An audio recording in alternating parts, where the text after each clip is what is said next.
बाई काय काम पुरते या घरात. 5 दिवस निघला तसे सुरू होते ते संध्याकाळच्या 11 वाजता. हा सांग दुखते का नाही.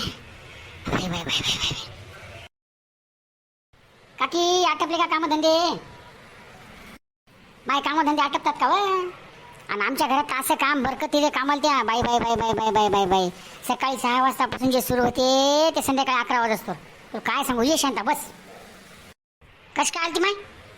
अहो म्हणलं माय गण्या दिसेना बंट्या दिसेना लेकर कुठे गेले काय मिळत लागन. आज सुट्टी आहे. आया लेकरायचं सोडून दे माय. लय कदर आणायला इथं हे आमचा गण्यात तर लय कदर आणायला. लय म्हणजे काय लय कदर आणायला. गणपती झाली का दुर्गा देवी येते. अभ्यासाच्या मायचा पता नाही. नुसता धिंगाणा इकडे तिकडचे कपडे तिकडे टाकाल तिकडचं दप्तर तिकडे टाकाल तिकडची चप्पल तिकडे टाकाल. हा असं पसारा आवरायचं म्हणलं की नावच नाही. ताट असं जेवते ताट असं लोटून दिलं की चालला बाहेर. बाई आमचं तसंच आहे. सगळ्याच्या घरी तीच परिस्थिती आहे बाई. आमच्या गण्यात लहानपणापासून याची तरी. हा लहानपणी जर कुठं नेमकं चालायला लागलं बोलायला लागले कुठं न्यायचं लाग नसे. लय चित्र लहानपणापासून.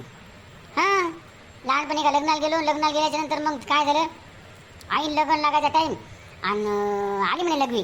मी दिली कणकण कानाखाली आवाज काढून तिच्या. आणि तिथंच मुटलं बाई लेकरू पोरग. भर लग्नात सगळे वराडे हसू लागल्या. सगळ्या बाया हसू लागल्या. बाई बाई मग काय मी म्हणलं बाबा असं लग्गी आली शी आली सू आली तसं काय म्हणायचं नाही. जर तुला एखाद्या आपण कार्यक्रमात असलो कुठं असलो बाहेर कुठं बसलेली असली आणि तुला सू आली नाही तर तो म्हणायचं आई मला गाणं म्हणायचं. चांगली आयडिया केली काकी तुम्ही. मग तरी जरा बरं झालं. मग कुठं कार्यक्रमात असली कुठं हळदी कुंकवाला गेली कुठं गेली की मग म्हणायचं आई मला गाणं म्हणायचं. मग मी म्हणायची जाय बाबा बाहेर आणि गाणं म्हणून ये. असं लय दिवस झालं. पण एक दिवस काय झालं बाई. एक दिवस तुलाच मजा आली. तुम्हाला काय सांगू काय मजा आली ते. काकी सांगा सांगा काय मजा आली सांगा. अहो असंच एक दिवस मला माहेराला जायचं होतं. मी आणलं याला कशाला न्यायचं संग. याला संग नेऊन काय करते धिंगाणा करते. मग मी आणलं याला याच्या बापाजवळ ठेवा. मग त्या दिवशी काय केलं त्याच्या बापाजवळ ठेवून दिलं त्याला. आणि मी गेली. आता गेल्याच्या नंतर काय झालं हे रात्री दोघं बापले का झोपले ना.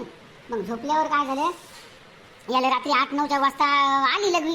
लघवी आल्यावर मग याचा बाप सण झोपत. आता याचा बापाची झोप अशी आहे अंगावून एखाद्या रोड रोलर जरी गेलं तरी याचा बाप उठत नाही त्या झोपल्यावर. मग यानं हळू बापाला उठवलं. बरं उठवलं बापानं दटवलं की काय रे एवढ्या संध्या रात्री उठवायला. तर मग म्हणे बाबा मला गाणं म्हणायचं म्हणे. आता बापाला वाटलं एवढ्या रात्री 10-11 वाजता गाणं म्हणायचं म्हणलं शेजारी पाजारी काय म्हणते. ओरड वड्डल कोणी बी समजा. मग बाप म्हणे बाबा आता हे गाणं म्हणायचा टाईम नाही. तू काय कर उद्या सकाळी होऊ दे आणि सकाळी गाणं म्हण. हां मग म्हण हे म्हण नाही मला बाबा मला दमत निघत नाही मला गाणं म्हणायचंच. आता त्याला काय माहिती गाणं म्हणजे काय असते ते. मग असं त्या दोघा बापलेकाचं बोलणं चालू झालं. बाई मग काकी मग काय गण्याला हातात धरला गण्या लागला लढायले. मग बाप म्हणे बापा जाऊ दे एक काम कर म्हणे तू काय कर माझ्या कानात गाणं म्हण म्हणे. म्हणजे समजा गण्या बापाच्या कानात मुतला. नाही तर काय अहो लई चित्र काढते. आई हे काय गाणं सांगायचं तू मा काकूले.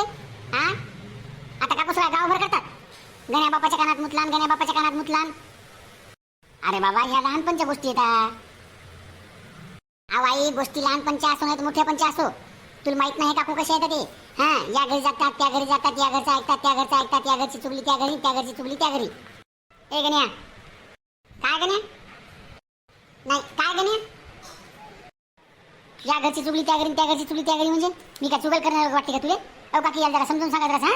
हां आई मी स्वतः ऐकलंय ते शेजारच्या कळसा काकूच्या घरी त्या दिवशी जाऊन बसल्या होत्या आणि तुला म्हैस म्हणून लागल्या म्हैस. मी त्याच्या पोराला बलवाय गेलो होतं. हां खरं शांते मी तुला चांगलं समजायची. हां आणि तू मला मैसन गिसन म्हणता नाही. अहो काकी नाही मी काही म्हणली नाही तुम्हाला. तुम्ही कशाला पोराच्या भोंगळ्या पोराच्या नांदी लागल्या. अ काकू भोंगळ्यात नाही बनायचं नाही चांगली चड्डी घातली म्हणलं म्या. पण तू मला म्हैस म्हणलीच कशी मग सांग बरं तू शांते. हां जरा तोंड सांभाळून बोल जाय तू. तूच कोणती सुधी मला माहिती आहे हरणाच्या पायाने वाकडा तिकडे सुत्राचे. हां उंदर तोंडे मला माहिती आहे. तू लई तू हुशार पण नको सांगा जाऊ. तू सरळ बोल जाता का. हां तुम्ही जास्त माणसं चांगलं बोल जाता तुम्ही. जास्त हे का जाऊ नका. तुला काय सरळ बोलायचं. हां झिपुडी धरून करायला खाली पडेल तुला. हां थै नासेल की अंगावर. मल म्हैस म्हणते का हो म्हणली काय करा तुम्हाला करा हात तुम्ही मशी सारख्या. थांब ती चांगली झिपुडी झोपट्टी.